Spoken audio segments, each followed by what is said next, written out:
show you how I make my hybrid chicken bone broth, as I call it. Now you can see how gelatinous this is, and you just know it's going to be full of flavor and full of nutrients. And I call it a hybrid broth because it is a combination of two different types of broth.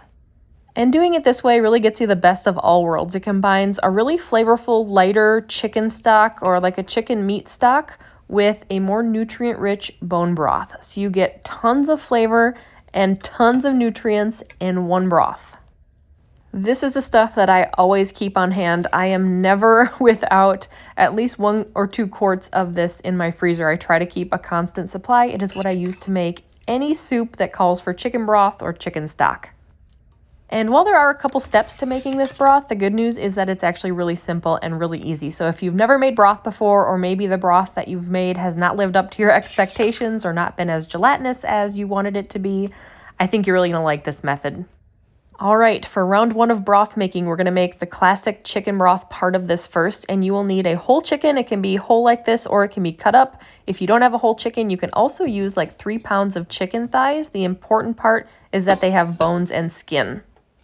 And for the flavor, the aromatics, I'm using a couple small onions with the skin on because there's a lot of nutrition there, some parsley, some thyme, some rosemary and sage, and then a bunch of small garlic cloves that are too small to want to cut up but are perfect for broth, and then a bunch of little carrot nubs I had left over, and some celery, which I took out of the freezer. I freeze my homegrown celery every year, some of the leaves and the stalks just for broth making. And now I'm just going to load everything in the Instant Pot. And here is a broth making secret. This is probably the best piece of advice I can give you about making broth, is knowing how much water to use. And how much water you need is whatever the amount takes to just cover your ingredients. And if you follow that rule, you will always have the perfect amount. And for me today, with the size of this chicken, which is probably a small to medium chicken, and the size of the pot, I used about 1 quart of water, or 4 cups of water, which I would say is pretty average.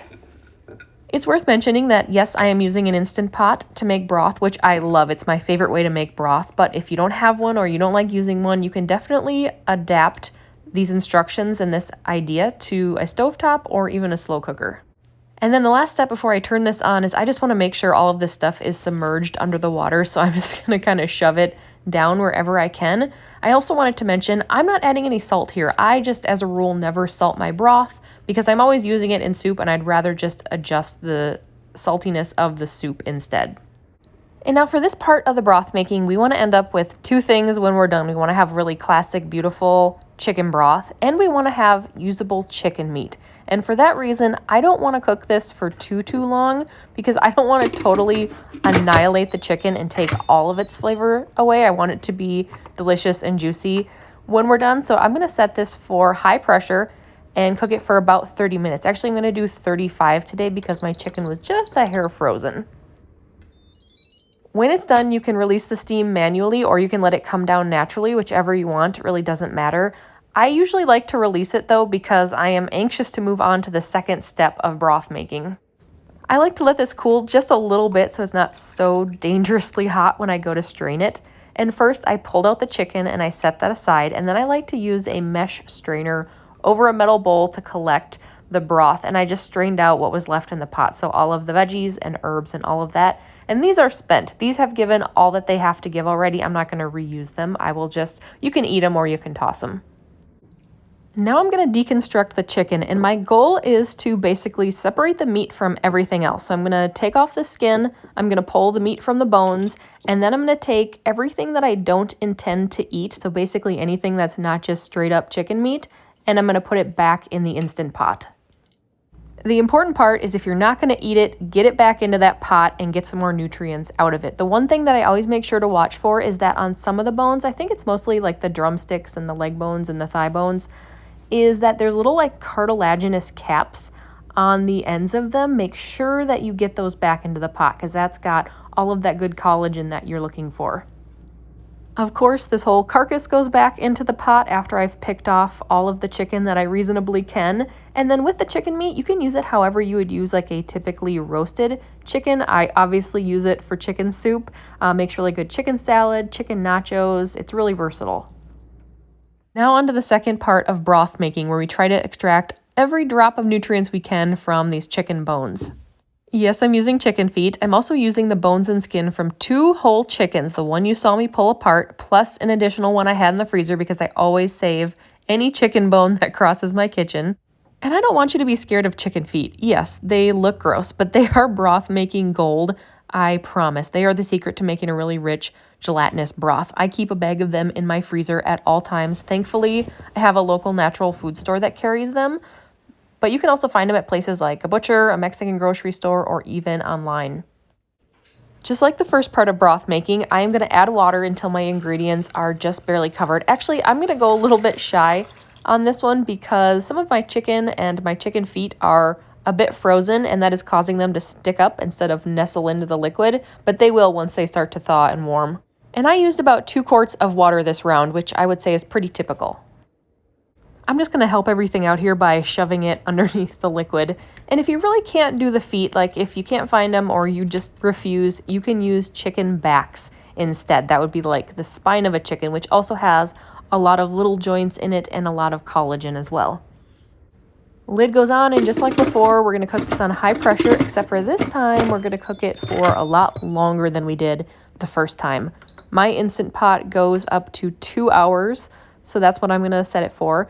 And usually I do a little bit additional time as well. Once it's done with this 2-hour cycle, I will turn it back on for another hour, but anywhere between 2 and 3 hours is a good amount. If you thought chicken feet looked gross when they were frozen, just wait until you see them all cooked and soft and falling apart. And just like before, I'm going to let this cool a little bit, and then I'm going to strain and retain the broth. You will notice that there are no vegetables or herbs in this batch, and sometimes I add them and sometimes I don't. I usually don't. I have heard some people claim that cooking herbs and vegetables for a long time, like in a very long cooked broth, can make them taste bitter, and I haven't really experienced that, but I just don't have a lot of vegetable or herbs right now because it's the middle of winter, and I also don't think that it really needs it either. And let me tell you what else I didn't add to this. Vinegar. I know a lot of people do and claim that it helps to extract the minerals, but I have done a lot of research on it and I am not convinced. Plus, I hate the way it tastes, so I don't add it.